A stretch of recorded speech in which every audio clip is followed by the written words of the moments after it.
ओम शांति। 4/2/2022 की मुरली है।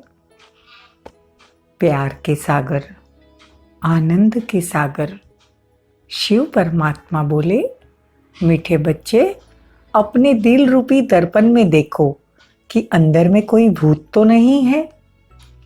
भूतों को निकालने का प्रयत्न करते रहो। प्रश्न है, आप और बच्चों के बीच संगम युग पर दुनिया से बिल्कुल न्यारी रस्म चलती है, वो कौन सी?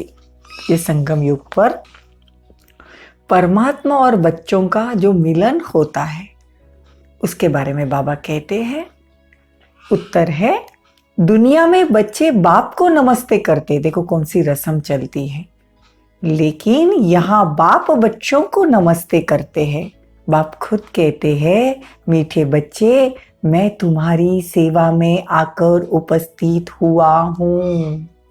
अंडरलाइन, देखो क्या कहते हैं भगवान कि मैं तुम्हारी सेवा में उपस्थित हूँ, तो तुम मेरे बच्चे ठहरे ना। दूसरा, मैं निरंकारी निराकारी बाप हूँ, तो जरूर मैं पहले नमस्ते करूँगा। यह भी संगम की न्यारी रस्म है। ओम शांति।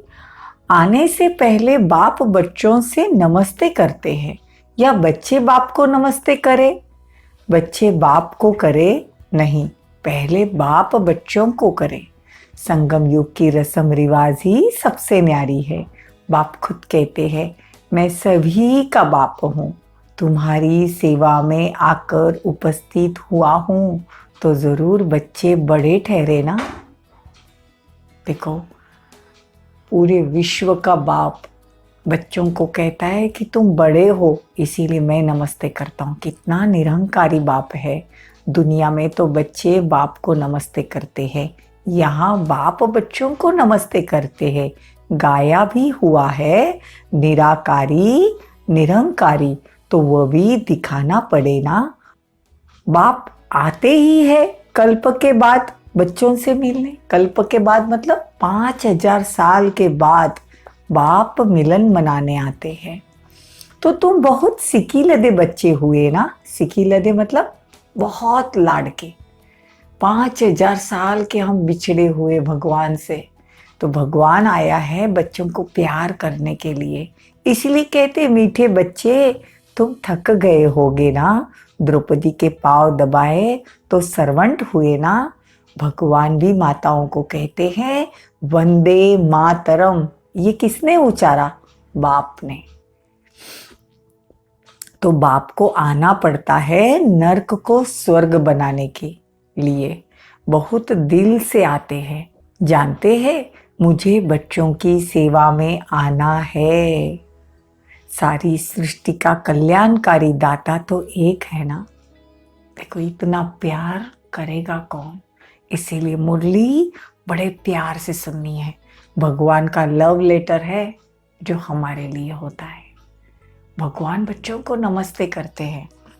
दुनिया वाले नमस्ते करे कि नहीं करे, जिसको भगवान नमस्ते करते हो उसकी तकदीर के तो क्या कहने। गीत है, जाग सजनिया जाग। कितना अच्छा गीत है, नवयुग पर भी समझाना चाहिए। बाबा कहते हैं, मैं आया ही हूँ सतयुग की स्थापना करने। आदि सनातन देवी देवता धर्म था जो अभी नहीं है। गीता है देवी देवता धर्म की माई बाप। बाकी सब बाद में आते हैं, बाकी सब धर्म स्थापक बाद में आते हैं और धर्म बाद में आते हैं। मुख्य है गीता, जो भगवान ने गाई हुई है, उनकी उच्चारी हुई गीता है। यह मुरली भगवान की गीता है। तो बाबा कहते हैं बाप की उच्चारी हुई है, लेकिन भगवान के गीता में मतलब जो गीता का उसमें बाप के बदले बच्चे का नाम डाल दिया तो मुश्किलात हो गई। भगवत गीता में कृष्ण का नाम डाल दिया। तो बाबा कहते हैं, ये कृष्ण ने यज्ञ नहीं रचा, रुद्र यज्ञ भगवान ने रचा है। इसलिए कृष्ण यज्ञ नहीं गाया जाता, रुद्र ज्ञान यज्ञ गाया जाता है। बाप कहते हैं, मैं आदि सनातन देवी देवता धर्म फिर से स्थापन कर रहा हूँ। भगवान से तो सबको मिलना होता है ना, सभी बाप को सलाम करेंगे, बाप भी फिर आकर बच्चे को सलाम करते हैं, बच्चे फिर बाप को करते हैं। यहाँ तो सभी आत्माएं बाप से मिल न सके, कोटों में कोई और कोई में कोई है जिसको भगवान चुनते हैं। तो हम कौन है सब मुरली सुनने वाले? कोटों में कोई और कोई में भी कोई। भगवान का निवास स्थान परम धाम है। बाबा कहते हैं उनका नाम है शिव, इनका राइटियस नाम है शिव बिंदु। आत्मा भी बिंदु, भ्रुकुटी के बीच में भी बिंदु रहती है। आत्मा जैसे छोटी बिंदु है, वैसे परमात्मा है। वंडर है ना, कितनी छोटी सी आत्मा में 84 जन्म का पार्ट भरा हुआ है। बाबा कहते हैं गृहस्थ व्यवहार में रहते तुमको कमल फूल समान पवित्र रहना है। Charity begins at home. देखो, पहले पहले अपने को चेंज करना है। और परमात्मा का होम कौन सा है? ब्रह्मा बाबा का शरीर। बाबा ब्रह्मा मुख से हम बच्चों को एडॉप्ट करते हैं। तो कितनी गुह्य बातें भगवान समझाते हैं। सभी ब्रह्मा मुख वंशावली यहाँ बैठे हैं। ब्रह्मा मुख के द्वारा तुम ब्राह्मण रचे गए हो, तुम ब्राह्मणों को ही भगवान समझाते हैं। भगवान कहते हैं कि तुम हो शिववंशी ब्रह्मा मुख वंशावली। भगवान हमको शिव शक्ति मतलब शक्तिशाली बनाते हैं। शिव शक्तियाँ गाई हुई है ना, शक्तियों की सवारी हमेशा शेर पर दिखाते हैं, बच्चों को समझाते हैं। गीता का भगवान कृष्ण कहना रॉन्ग है, ईश्वर अलग है। लक्ष्मी नारायण को भगवान भगवती कहेंगे, वो पालना के निमित्त है। तुम जानते हो भगवान बिना गीता कोई बोल न सके। श्री श्री रुद्र की गीता, इसको कोई अपना मुख बना न सके। भगवान के सिवा यह गीता कोई गा नहीं सकता।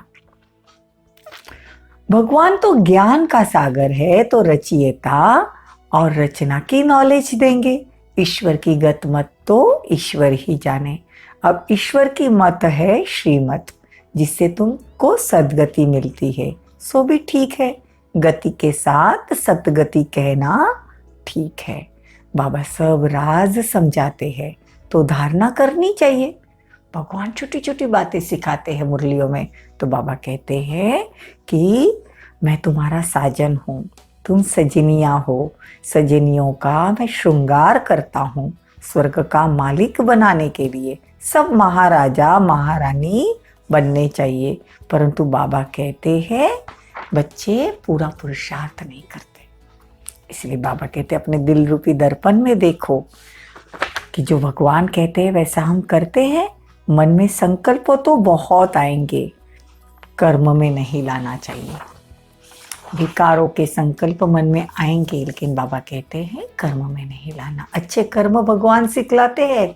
कर्म अकर्म और विकर्म की गति का ज्ञान भी भगवान देते हैं। कर्म अकर्म विकर्म, अकर्म मतलब सतयुग में जो भी हम कर्म करते हैं वो अकर्म के खाते में जमा होता है, मतलब जिसका पुण्य का भी खाता नहीं बनता और पाप का भी नहीं।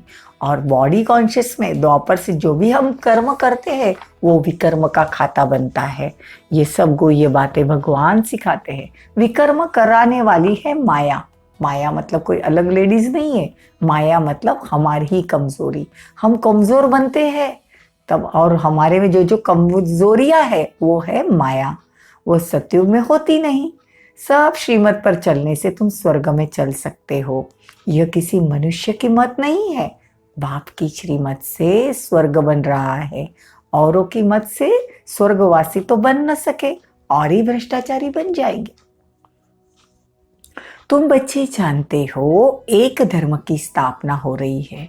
तुम योग बल से गुप्त वेश में अपनी किंगडम स्थापन कर रहे हो। देखो बाबा क्या कहते हैं कि सब गुप्त में चल रहा है। लोगों को लगता है कलयुग है, लेकिन सतयुग की स्थापना गुप्त रूप में हो रही है। भगवान भी गुप्त रूप में आए हैं, आत्मा भी गुप्त, परमात्मा भी गुप्त। तो बाबा कहते ज्ञान के बाण व तीर आदि है उन्होंने फिर स्थूल में दिखा दिया। यह है सब गुप्त शक्तियों की देखो कितनी पूजा होती है। 10-20 भुजा वाली दिखाते हैं, लेकिन बाबा कहते सबको सिर्फ 2 भुजाएं है। अच्छा, ज्ञान का खजाना तो बच्चों को मिलता रहता है, फिर मुख भी मीठा कराते हैं, बच्चों के लिए टोली देते हैं। टोली मतलब हम भगवान के पास जब मधुबन में जाते हैं तो कुछ ना कुछ टोली मतलब नाश्ता या फिर कुछ मुख मीठा करने के लिए कुछ मिठाई देते हैं। शिव बाबा खुद नहीं खाते, सब बच्चों के लिए है। बाबा कहते हैं कि मैं आता ही हूँ संगम पर। सतयुग में तो अथाह सोना होगा, यहाँ सब खानियाँ खाली हो गई है।